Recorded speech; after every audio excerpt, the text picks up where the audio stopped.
What's up, guys, and welcome to the Truth with Jenn podcast. I'm your host, Jennifer Litchfield. Much like you, I wear many hats. I'm a business owner, coach, speaker, wife, mom, friend, and much more. In this podcast, I will teach you how to love yourself, respect yourself, and self-validate so that you can make your own decisions. Listen, y'all, it's time to do the damn thing. This is The Truth with Jenn. Hey guys, I would love to be your transformational coach to help you get the results you desire. If you're interested in working together one-on-one, I'm offering you a free 30-minute coaching consultation call to see if we're a good fit for one another. To get your free coaching consultation call scheduled, send me an email at jen@jenlitchfield.com, and my team and I will be sure to get back with you within 48 hours. I look forward to being your coach and helping you grow. Cheers. Welcome, guys, back to the Truth with Jenn podcast.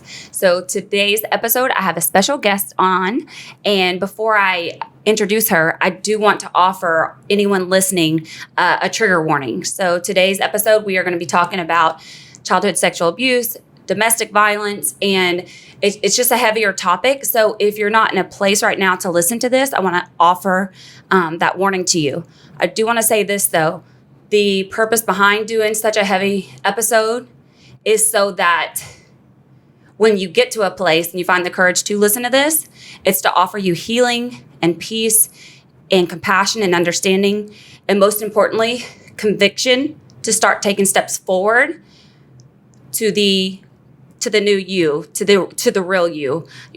Right. So just want to offer that. So maybe you're not in a place, maybe you're driving, maybe you're at work, whatever. We're not talking about dancing on tables today, like in episode 3, but I just want to say, find the courage, save this for later, and then just stick a pin in it, find some solidarity and have the courage and find the strength that you have, I know you have, to come back and listen to this. So I wanted to offer that warning. That being said, my guest today is someone who's very special to me. I went to school with her back in middle school and some of high school, and it's so exciting for me to reconnect with her after years and years. She is an author. She's working on her first book, and she's a photographer, a mom, a wife, and just an all-around just sweetheart, but a badass. So without further ado, Miss Amiee Berry. Hey guys. Welcome. Thank you. Thank you for having me today. I appreciate it. Yeah, this is pretty awesome to be able to get on here and talk some depth, right? Some things that a lot of people don't want to talk about and don't want to hear, but we need to hear, and some healing. So I'm excited about it. Yes, very, very much so. We briefly touched on that yesterday when we were talking, and this is about depth. Because life is about depth. Mm-hmm. If you're spending every day on surface level and people pleasing and just really just numbing emotions, you're not really living. So we all came here to experience all the range of emotions and just honor yourself and give yourself that space, right? Yeah, for sure. I think that's awesome. So I typically would ask you, so tell us a little bit about your childhood.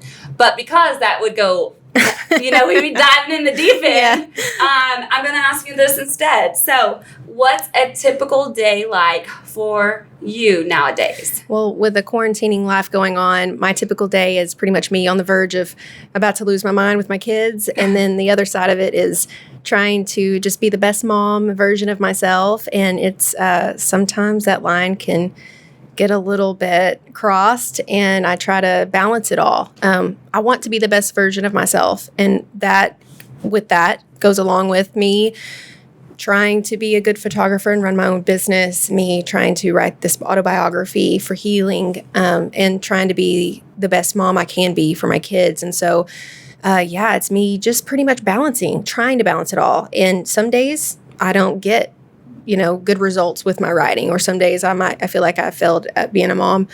But I'm always trying to do it all. I'm trying to, every day I just wake up and I start over and say, this is what I'm going to accomplish. I try to focus on certain things at a time just so that I can at least get a little bit of everything. But sometimes I don't, and I just have to give myself grace with it.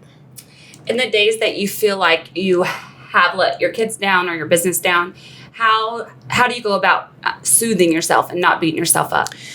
I think that you just have to give yourself grace. And I think that comes with in every aspect of life, and it's hard to do at times. And I think just questioning your feelings and your emotions and saying, why do I feel like this? Why do I feel like I failed at being a mom today? And dissecting it and going, wait a minute, did I really, okay, I got, snappy with them, or I said something I didn't want to, but you know what? I told them I was sorry and I apologized, and they learned from that. And that's something that might actually be more inspiring to them than a regular day. And so I have to just take it and look at the positive with it and know that if I don't give myself grace, no one else is going to.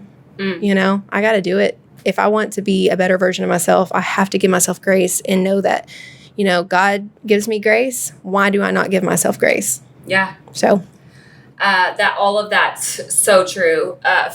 One thing that really stood out to me is the fact that you do apologize to your kids, so that you have the courage and the humility to understand that your role leading them in life is that you are going to make mistakes, and that by apologizing and recognizing that, you're proving to them not only are you respecting them, but that it's okay to make mistakes. Yeah, absolutely. They're going to make mistakes. They're going to lose their temper. They're going to do things. I don't want them to feel lost at that time or beat themselves up. I want them to know, this is okay and this is normal and this is what I need to do to correct it, and I'm trying to show them that through my own mistakes, and just kind of bite the bullet sometimes and go, you know what, Mommy was wrong for yelling at you. And there's no reason I should have done that. I'm mad at myself for whatever's going on, and I took it out on you. And I try to explain that to them so that they can see that I make mistakes. They're going to make mistakes, and this is how we correct it. I love that so much. One thing as a parent that we are all responsible for, all of us, every human, but especially in your household, is the energy that your home contains. So I've read so many books and listened to so many people's story as a child, and one of the things that is echoed throughout all of them is if it was a disruptive home and there's chaos and it was just very volatile, not even necessarily physical.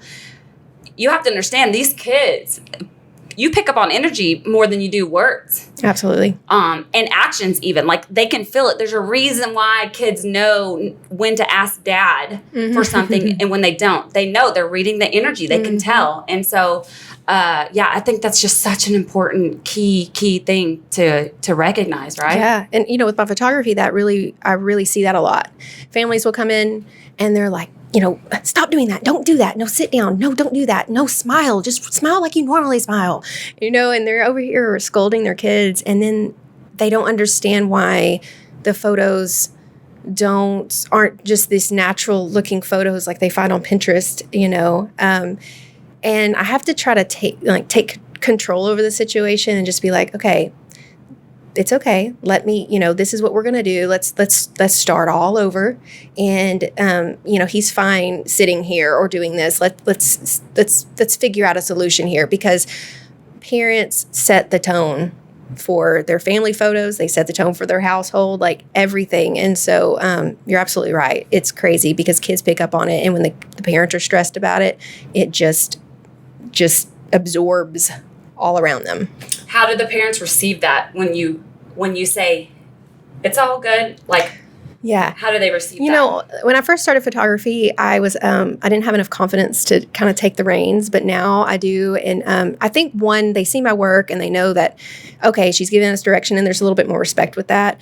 But sometimes I think they're just kind of taken back a little bit, and they think, okay, and they just kind of let me take the reins, and then they start to see their kids producing more valuable photos. Happiness. Yeah. And so then it's they kind of see it for themselves, okay, they kind of check themselves and they realize okay, this is actually a better approach.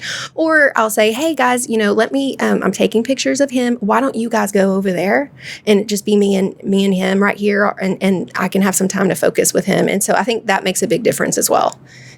Just letting them know that, hey, you might be part of the issue. But without saying it, trying to be really politically correct about it. One of the reasons I wanted to do this podcast is because interviewing someone such as yourself who is self-aware and intentionally seeks to grow and to be the best self over and over and over every day, right, is because that takes the conversation and my understanding, and I can see in myself now, it's like, oh, yeah, I know I've done that in my own family photos. And it's just so human. You know all the things. You can have all the tools, all the mindset training, all of it, but you're still human. And so you get caught up in that momentum, and you're so right. It starts way before the photo shoot. Like if you're a hot mess getting out of the house, right? If it's chaos, they never shift gears. They don't know and have not been conditioned to turn it on. Right. Like we had. True. They're just, right? Like they don't know. And that's what's so beautiful about kids. Yes. They're just them. They don't know to put a happy face on. Yep. And so they are just doing what's natural, and we're trying to force something unnatural. And that's where, lines get crossed. So, yeah. That's so good. Like I'm like, ding. Okay. I mean, for myself as well, as a photographer, it helps me when I do photos with, like, when I have family photos made by another photographer. I have to remember to breathe, to, stop stressing about this, stop stressing about that. One, because I know how to do Photoshop. So if I look weird, I can fix it. So I'm like, okay, just chill, Amy, you can fix this. But no, really though, it does. It just sets the tone. And really you can take that information and you can run with it through life. With everything, going to church. It doesn't always have to be like a big battle when you get in the car and drive. Like that's a big joke. Every time a family goes to church, it seems like they argue all the way there. Yeah. Then the sermon is just like, gives you a big check and or a self check, and then on the way home, everybody's kind of quiet. Yeah. But yeah, no, I mean that's very true. I love that. Yeah, we should all learn that to extract the wisdom out of our own professions, right? So yes. Okay, so switching gears, you are writing a book. It's an autobiography, correct? Yes. And how's that been going so far? Yeah, so it's been going good. Honestly, it's been so healing in the process. I knew that there would be healing with it. I felt like I had already processed so much stuff already with it. It's interesting because I thought that I kind of already processed everything that I needed to process. And what's interesting about it is that when you're writing a book, the difference between me just telling you my story and writing it is that I'm picking up on all the senses, right? So I'm sitting there, I'm back in time. Like I'm completely back living that moment. So what did I see? What did I hear? What did I taste? Where? And it puts you right back in that moment. You got to bring it alive for the readers. Yeah. And you just got to, it's like a movie that plays in your mind. And I'm having to go back to these situations that I never had to go back to. And so it's been so liberating and healing in a different way. One, because I'm kind of rehashing a lot of things that I've forgotten. And then as I'm writing it, it just seems to spark all these new memories. And, when you're not thinking about it, you think that just means it doesn't affect you. But, you can either deal with your past deals with you. Love and that. It's like you're dealing with it. Like the past is dealing with it. Either you got to dig it up and deal with it, or it's going to be dealing with it subconsciously. And so it's been, and that's why I did a lot of it. That's why I wanted to write an autobiography, is for that reason, just to have that healing, but also for my kids. I want them to know how hard I fought for them, how hard I fought for them to have a good life, and the struggles that I went through, and continue to try to make the right decisions, and so many opportunities that I had that I could have went another way. And I know they'll be in a situation, and it may not be near the same situation. It could be in a different way. I feel like my words, they'll need to know. And I obviously don't want them to know at the ages they are now, but when they get older, I want them to see, like, my mom really fought for me. I want to fight for my life too. I want to go for my dreams because she went for hers, So, yeah. Yeah, I mean, for sure. It's like if mom can be mom, I think that's why I'm amazed by you. I mean, it's because all of this had already happened. when I knew you, when I met you. And you've always had such a gracious, loving demeanor. I think that's a strength. That's the ultimate strength. Wow. Thank you.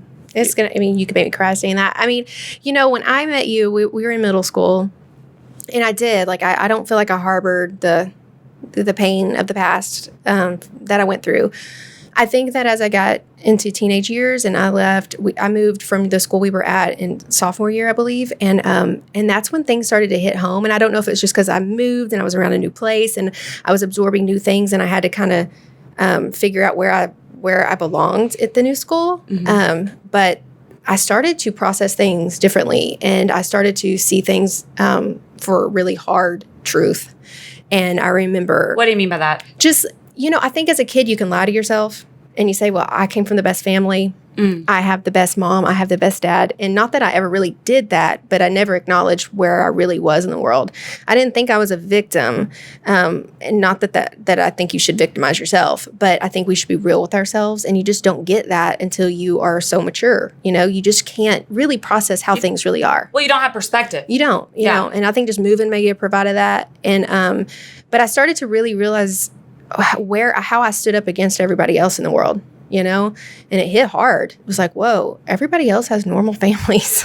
Not that they really do, but compared to where I was, and it was just really tough for me. And I started to realize that I became angry because the things I never could understand how to process, I started to begin processing those feelings and emotions.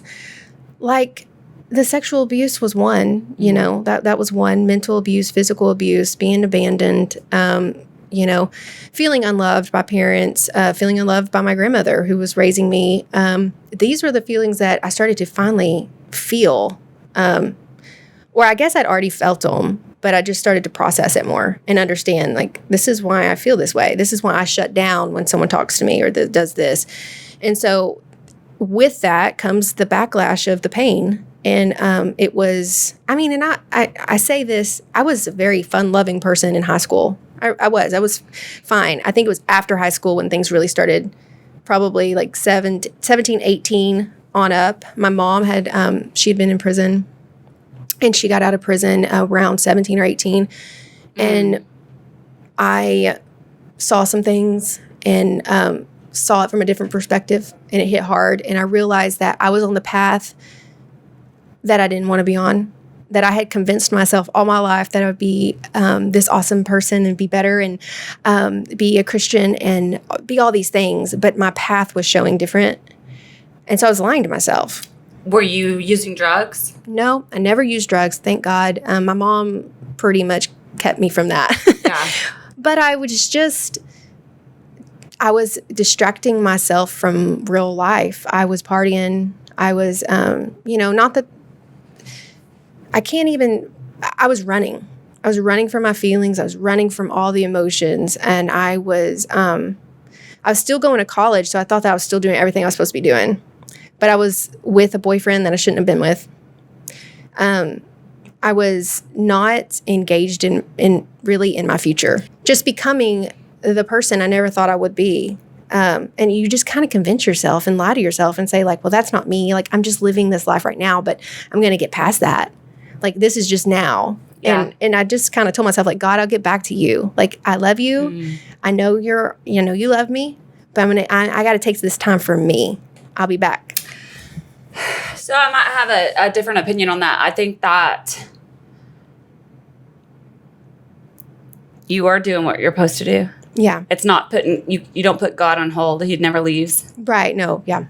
And the judgment, I feel sometimes the judgment that I would place on myself and that we all place on ourselves, a lot of what's taught in Christianity, because I was raised as well as a Christian,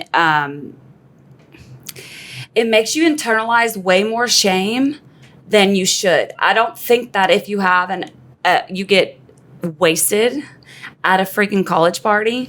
Should you repent for the rest of your life or start shaming yourself saying, I'm on the wrong path, I'm on the wrong path? That being said, of course, habits can form. If it's like, if you're missing class and if this is an ongoing 7 days a week, morning and noon. But at the end of the day, I do believe that we all came here to experience everything.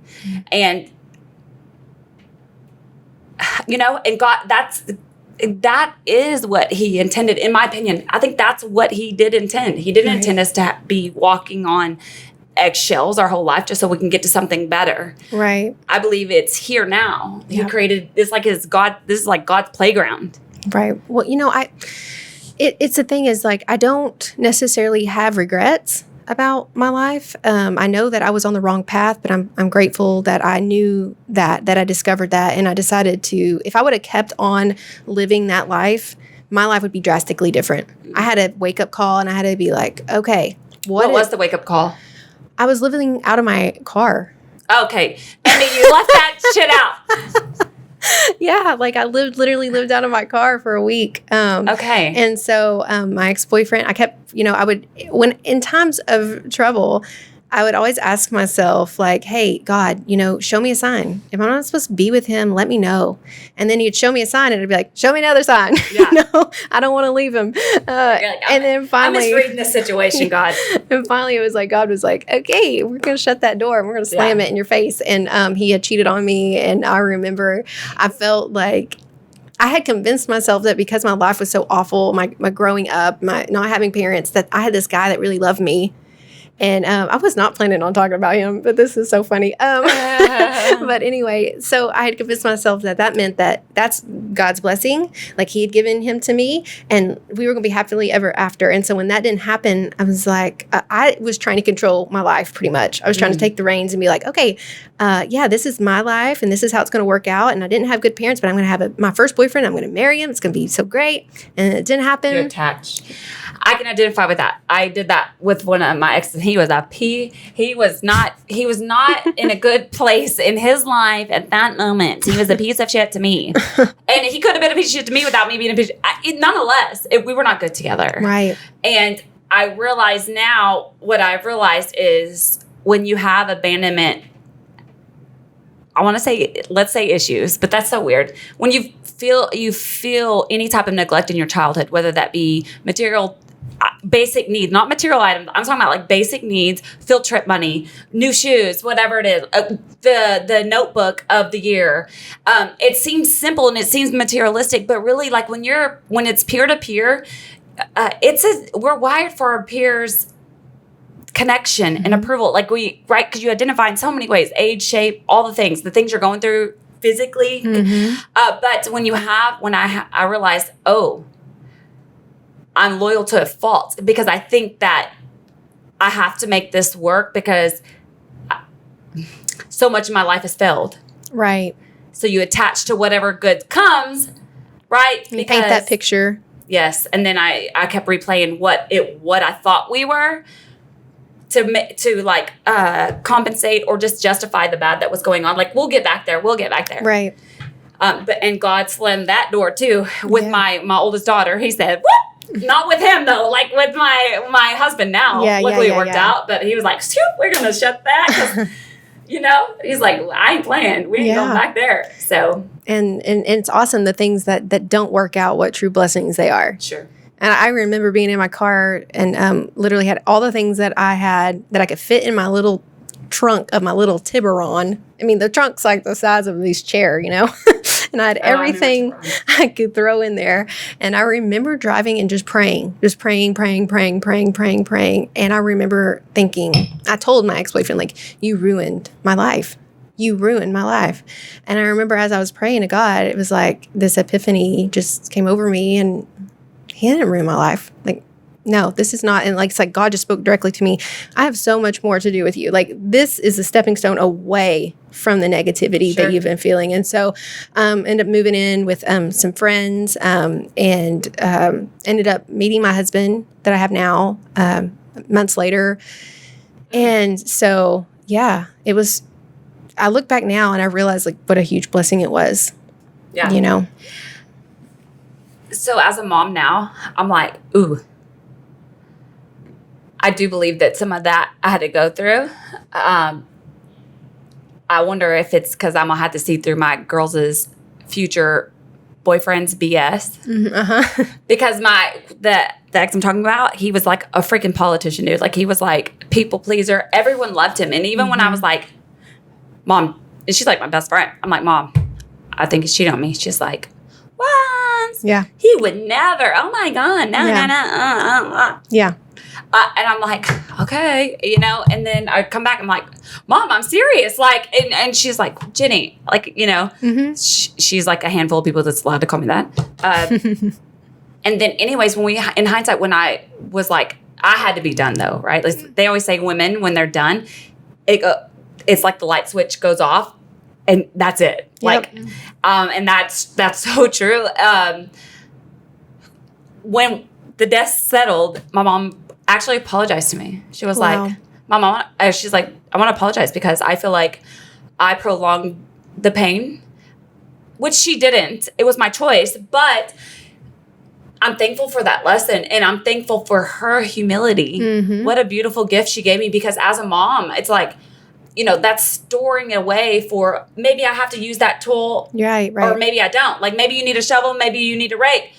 But at least that option's there now. Sure. And I don't know if it would have been without the apology sealed the wisdom, And so, do you feel like you've gone through some stuff that maybe you'll need later on for your kid? Oh, for sure. Parenting? I already feel like it. Like, it's amazing how you really take a step back and you realize just everything that you've gone through, you can use that for good, and that's why I don't regret the life that I lived. Honestly, it makes complete sense that I would have the struggles that I had, and I just have grace for myself with it. And I think when you take common sense with it and you don't apply your 16-year-old eyes or 17-year-old eyes, and you come back as an adult and you look at it and you go, wow, like, obviously you would go through this. And I try to look at it like that and not scold myself for every mistake that I made and the dark days that I had where I felt so alone or whatever.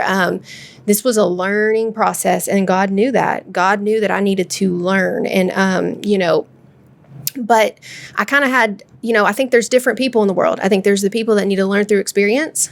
They need to go through those things to learn. And then there's some people that don't need to do that. They literally are born and they don't have to have those struggles to have that close-knit relationship with the Lord or whatever. And so it's just interesting because God can equip us with what we need to be where we need to be. And I know that I went through what I went through for a reason, and it makes everything so much better. You see it from a different perspective. It's like, okay, well, this was learning. And I'm using this stuff with my kids. The things that I went through, I'm like, even with my husband and just in our marriage, we've had things that have happened with family members, and I'm able to use the things that I went through to help me and him get through stuff. You want to share a specific? When I met my husband, his mom, a few months later, got diagnosed with breast cancer. And we watched her struggle, and we watched her pass away a year later. And it was really hard for me because I thought at one point, I knew when I met my husband, like, that was my husband. It's like, I'm marrying him. Like, this is who I'm marrying. And I just had so much peace about it. And so I knew that this wonderful woman was going to be my mother-in-law. And it was kind of like, oh, wow, I'm going to have a mom. And then she got cancer. And then that was hard for me. And it was hard for him because he was very close to his mom. But I think me and the pain that I had been through in life, it just allowed me, like, if it's all about happiness, I struggle sometimes, like, processing stuff. But if it's pain, I got that. Like, I'm a pro. Let me talk to you about it. And so with my husband, he didn't ever have to deal with those kinds of things and those emotions. And I think me and my past, I was able to help him process his pain, his feelings. And so, like, I know that I helped him through that, For sure. Amy, that was so beautiful. Like, you said, I was excited to have, I had a mom. Yeah. Wow, that's deep, and I kind of feel like that sometimes with my father-in-law. My dad's still here, but as far as, like, presence and guidance, Yeah. I feel like in some spectrums that my dad doesn't necessarily feel like he has the right to guide me or correct me or, do anything, oppose my view in any way. Just he's always just encouraged and love, which is great, right? He didn't throw shade, but like, whereas and I love that. I love that. Like, I'll soak up all of his goodness.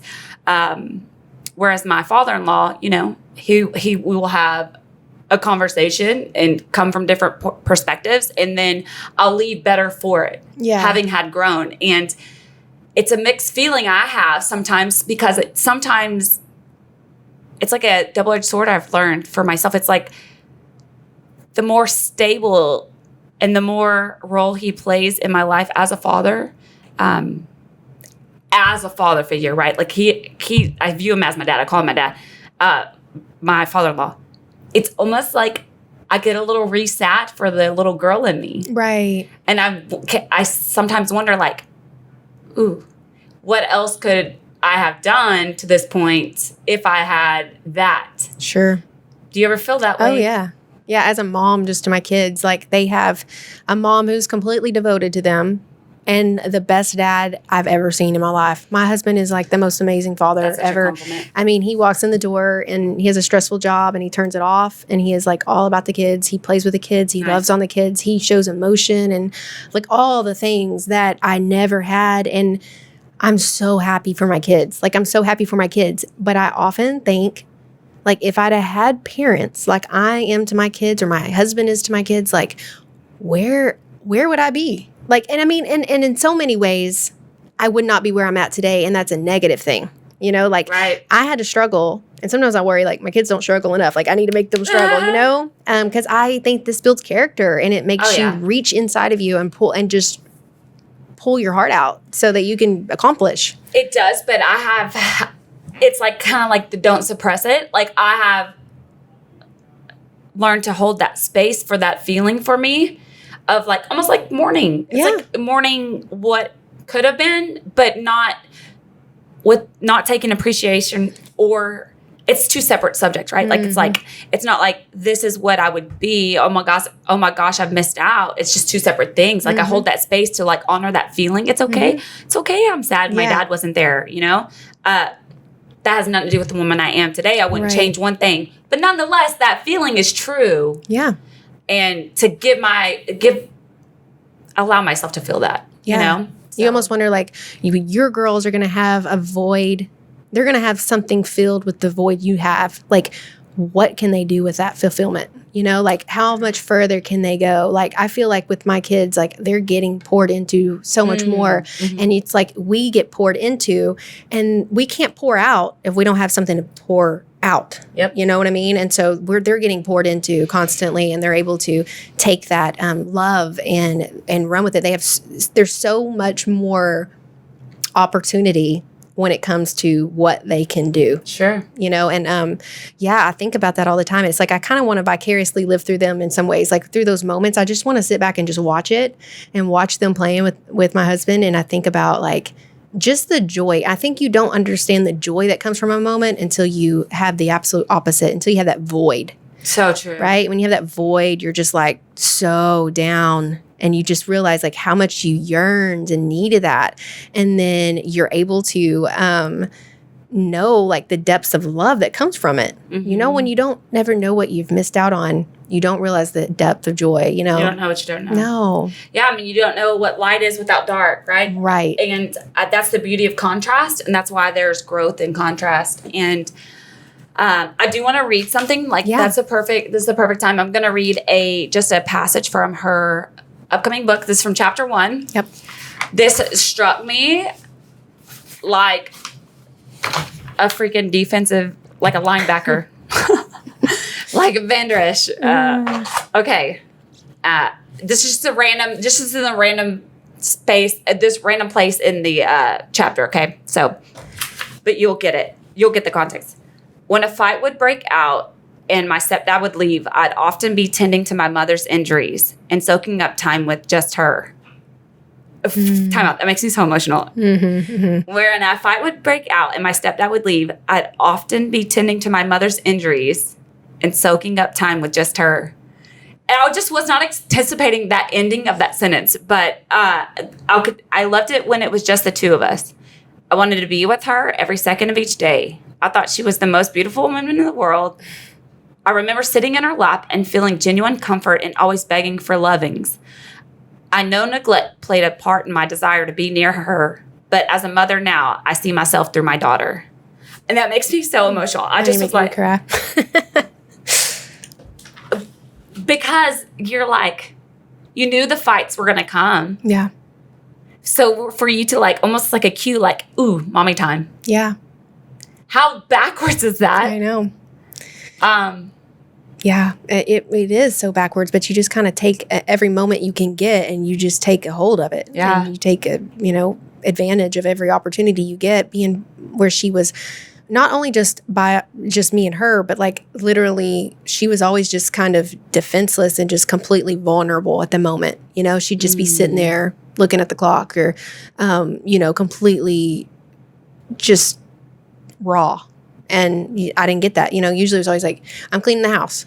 I'm done cleaning the house. I'm drinking with my friends. She was totally emotionally available. Yeah. And so it was something that I remember, soaking up with her is just those moments. And what's funny is like I said in the book, I really kind of thought that it was just because I was so desperate for her love that's why I felt that way. And then whenever I had my daughter, literally my daughter, man, she gets me because she's just like, she'll look at me and she'll say, "You're the most beautiful girl in the world." And she'll look at me and it's like, it takes me right back to that moment. I remember looking at my mom and thinking the same thing. Like I remember feeling like she was the most beautiful person in the world.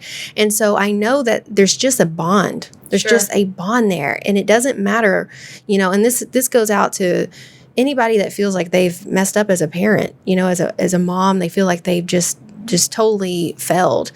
Like you're going to wake up and your kid's going to look at you and they're still going to think you're the most beautiful person in the world. Like you don't give up on that. Yeah. Start over. Yeah. You got this. Over and over and over and over. And you can, that never goes away. Mm-mm. Like as long as y'all are both breathing oxygen, I believe there's opportunity for forgiveness and connection. Sure. Yeah. Now, the age in which that happens will matter as far as if you're formative on them or not, right? But if they've already found their way and they're an adult, and it's really just compassion that you're showing. Yeah. But as the child, like that was potentially neglected. But yeah, I agree. Just just go, and you can't do. I say this all the time, y'all. There's nothing you can do bad enough. There's nothing you've done bad enough. Or nothing. There's nothing you can't be redeemed from. There's nothing so big your kids are going to stop loving you. They may say those words, but I promise you, like it's your job to lead and lead with love. Lead first for yourself. Love yourself enough to try and detach yourself from their response. Because if you got some groundwork to make up for, just recognize that, accept that, and just try anyways. Right. Those are your kids, man. Yeah, don't give up and don't, like you said, it doesn't matter really what you've done or whatever. Like it got to the point where as I got older, my mom started to realize like I was more aware of her mistakes. I was more aware of those things. You can't just, with a child, you can easily just, you might have just done something really bad, but they don't know. You just, smooth it over or whatever. But it got to the point where she had to really come to terms with what she's done, and versus doing that, she she started using drugs more because she was a drug. Shame. Yep, she felt shame, and it's so unfortunate because she didn't know my heart at that time in life. She didn't know how much I desperately loved her and wanted the best for her, and it's so sad. I think about my 4-year-old self because when that was written, I was 4, and I saw way too many things. But I just remember just the overflowing love I always had for her. And it was like, that was my job. I was going to protect my mom. I was going to be my mom's savior in a lot of ways. And so there was just that bond. And I hate, it makes me be a better mom because I know just how much my kids love me. Sure. Yeah. 100%. Yeah. But again, you can't pour from an empty cup. So she couldn't even recognize your love or even accept it because she didn't have any for herself. Right. So let's talk about let's talk about the sexual abuse piece. Mm-hmm. So who was it that had sexually abused you in your childhood? So my stepfather, he sexually abused me, he mentally abused me, and he physically abused my mom and mentally abused her as well. Yeah, and so it was, what's interesting about it is that all this happened when I was 4 and 5. I don't even remember. I completely forgot about it until I was 12 years old. When did it start? When did it stop? So it started when I was that's a great question of when it started. I'm not really sure. I remember at 4 and 5, but I know that they were together, when I was younger. So it could have happened. That's my question then. When did they break up?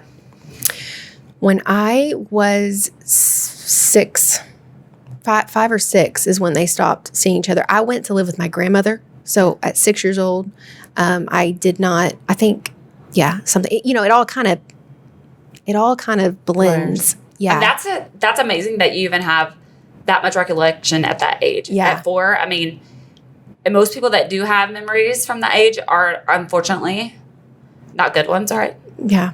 I believe the reason for that is trauma is because it's such sharp contrast to where we just came from, which is pure positive energy and love. So it's like, you innately know, hang on, I'm having a tough time processing this. It shouldn't be happening. So. And you don't process it. It's like a movie you watch where, have you ever watched a movie and you watched it at a young age and then you go back to it when you're older and you're like, I cannot believe they let me watch that movie. It had this in it, this in it, this in it. And you just take it and you tuck it away and you file it in the back of your brain. Yeah. And that's exactly the same way when it comes to hardships when you're a child. Like, you don't understand it, you don't process it, so you just tuck it away and you file it there. And I think because you file it there, it's literally still there. Like, sometimes it takes a while to kind of rebirth it, unearth it. And me talking about this more and more, like when I met my husband, I pretty much had to tell him my whole life story because we didn't know each other in high school. A lot of these things, like, I felt like people just already knew about me, so I never really talked about it. And I had to tell him, like, hey, this is where I'm at in life. This is where my mom is. This is where my dad is. This is where, And I remember just the liberation of all that. It just felt so amazing. It was like first date. You're like, bam. Oh yeah, no, I think I waited a few, and it was kind of like information. Yeah. So like, how did you know?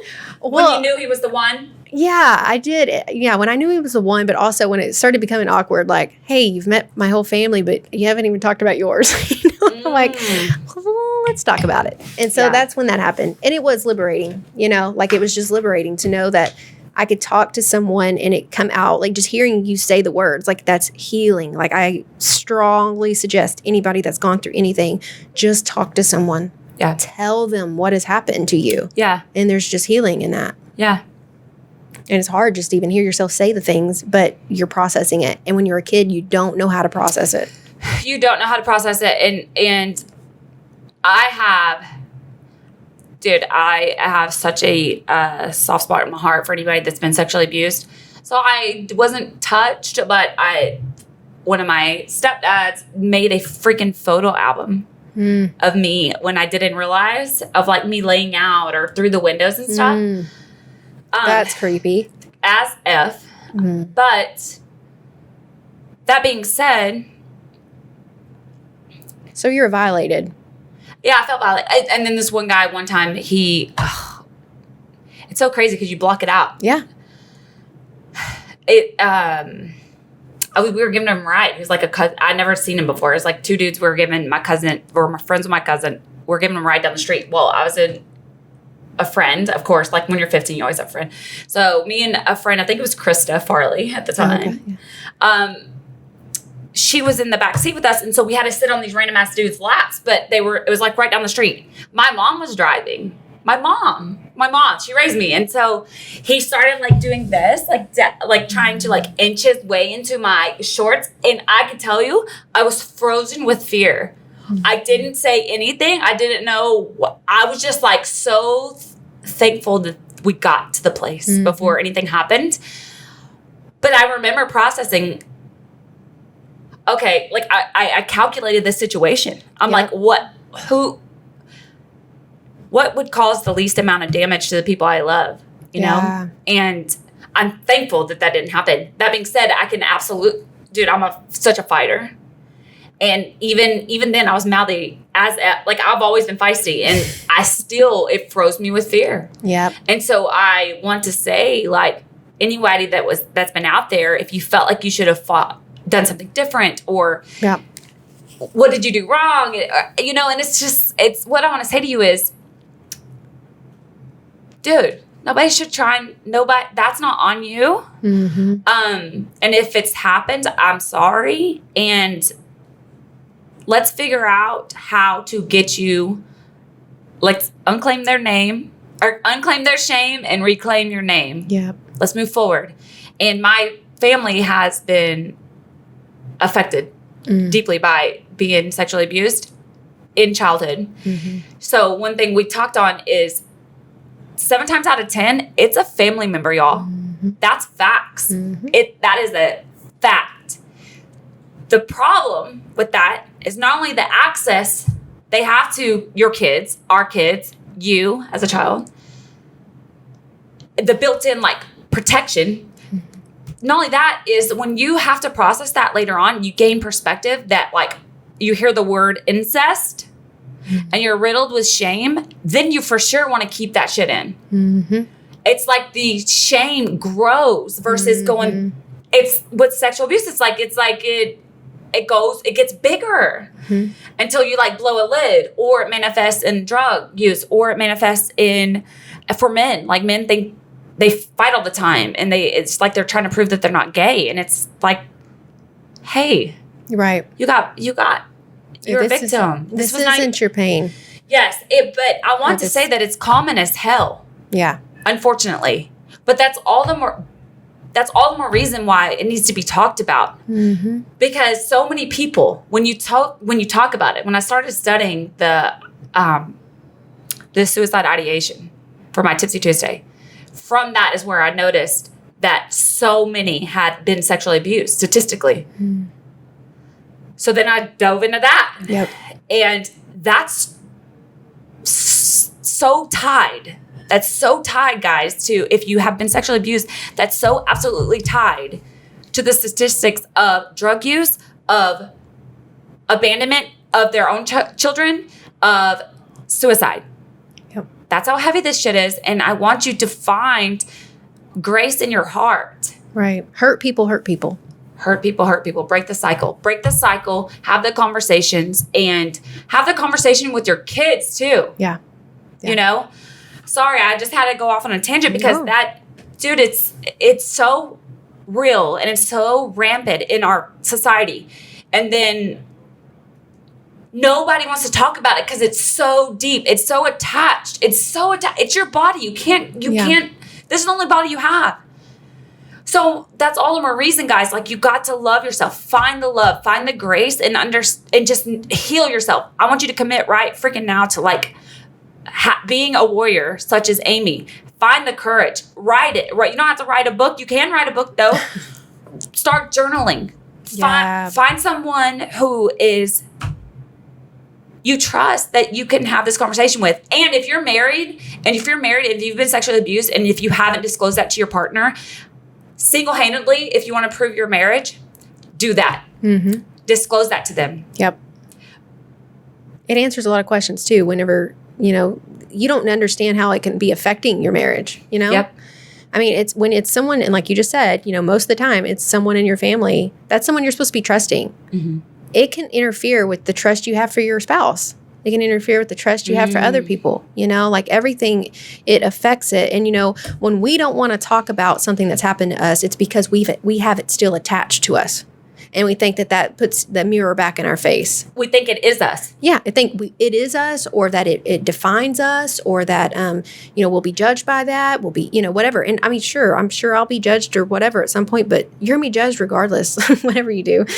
So might as well find healing with it. But literally, the attachment, you got to detach yourself from that. Yes. You aren't the reason, especially as a child. There's nothing you wore, there's nothing you said that would make it okay for an adult to do anything to you. And I think just believing those words and saying, I'm out, detach myself from this. And you can't do that unless you're being truthful with what happened to you and speaking up, using your voice.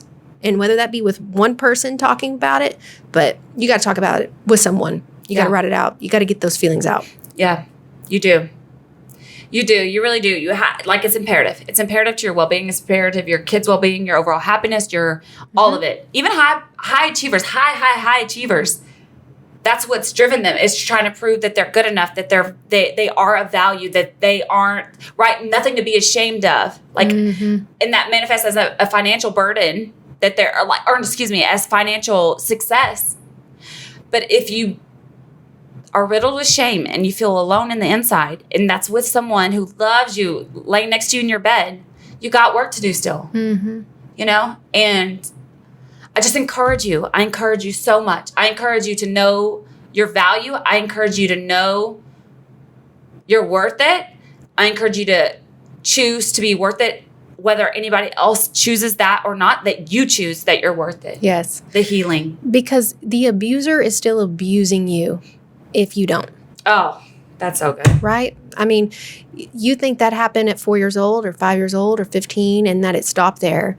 They're continuing to abuse you as long as you are attached to it. Yep. And don't let that, it's not fair. It's not fair to your life. So not fair. Yeah.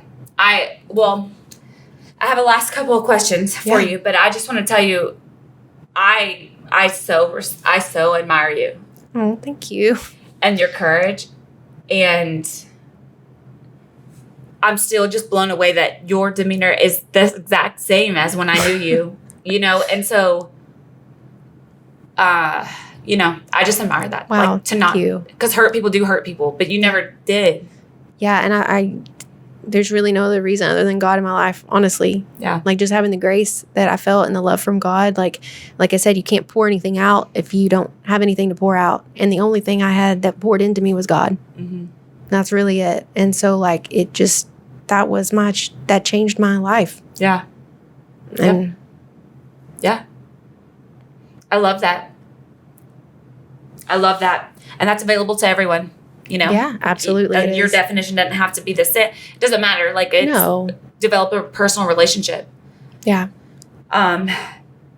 So last question, our last couple questions is, when do you feel the most loved? I think I feel the most loved when I feel validated or feel listened to, or if I have a voice. And I think it's because all my life I didn't have a voice, when I was younger, right? All this was going on and I had no control over it. I didn't have control over the abuse that was going on with me or with people around me, or I didn't have control of who I lived with or where my mom was or why wasn't my dad in my life. And now I finally have control. And I always say, you can learn from your parents or you can become your parents, kind of thing. Those are the two things you have. And then I always say that, I didn't choose my childhood, but I will be choosing my adulthood.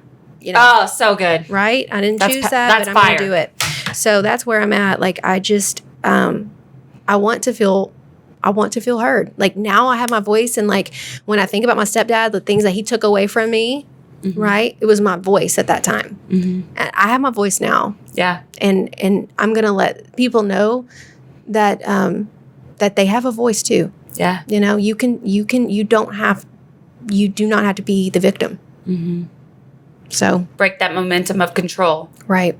Yeah. I love that. And how can we support you on your journey? Oh man. I have an early bird link that is on my website, amieeberry.com, and that's weird, spell AMIEE.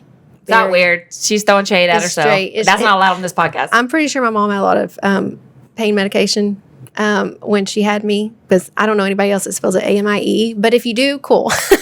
But anyway, AMIEE Berry, BERRY.com is my website, and I'm a photographer, so I have all my photography there, but I have a link there that's you can sign up to be on my early bird list and get all the updates for my book that's coming out, my autobiography. And so, yeah, I would love for everyone to take the time to either sign up for that or read my book when it comes out, because I feel like there's going to be a lot of healing in that. Yeah.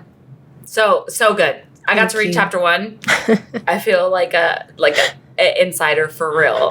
It was so good. It's so long too. I felt bad. I was like, oh man, I hope what are you talking about? I don't have a perspective. I mean, each book is there setback. Quick, you're putting limited. It was great. Okay, good. You had me intrigued the whole time. Cool. So, well, I just love you. Thank Amiee, you. your nickname was Polka Dot in high school. Did you ever get offended by I that? forgot about that. Did you ever get offended by that? Obviously not, because I forgot about it. Or maybe I did and I just had to block it out. So for old times' sake, you want to end it with singing Me Strawberry Wine? Are you serious? You want me to sing it? Yes. Oh my gosh. Every time I hear this song, I think of her. I think of their NJHS trip. You didn't even tell me about this. I know. Okay. It just came to me. Oh, you got to sing. Can you sing it with me? Hell no. I'll ruin it. I seriously don't even remember how that song goes. Hold on. Let me think here. I'm playing the music. Okay. We need the full thing. We're going to do the full. I'm singing the very minimum. What does that mean? Like a little tidbit. Fine. I usually charge my clients for You better sing that shit. Let's see here. How does it go? Strawberry wine, 17, the hot July moon, I saw everything. My first taste of love, oh, bittersweet, green on the vine, strawberry wine. So good. There we go. Woo! I cannot believe you made me do that. Oh my God, that made my soul so happy. All right. That is hilarious. Well, thank you guys. Thank you, Amiee, for coming today. Thank you. It was an honor, and I can't wait to buy your book. Oh, thank you so much. I am so excited. Thanks for having me today. This was awesome. You're welcome. I appreciate it. All right, guys. I just want to offer this to you. If you yourself has struggled with sexual abuse, my mom is a therapist or mental health therapist for the state of Texas, and she specializes in this. And this is directly tied to self-love. So if you have some release, if you have something you want to share your story, if you want me to be your sounding board, my mom to be your sounding board, your secret is safe with me. I promise you. But it's about not having a secret anymore. So let's get your secret out of you and let's hand the backpack off. Let's pass the baton, if you will, and unclaim that shame. So please just, if you want to share your story with me, you can direct message me on Instagram, which is Jenn Litchfield, or on my Facebook, Jennifer Litchfield, or on my email address, jen@jennlitchfield.com.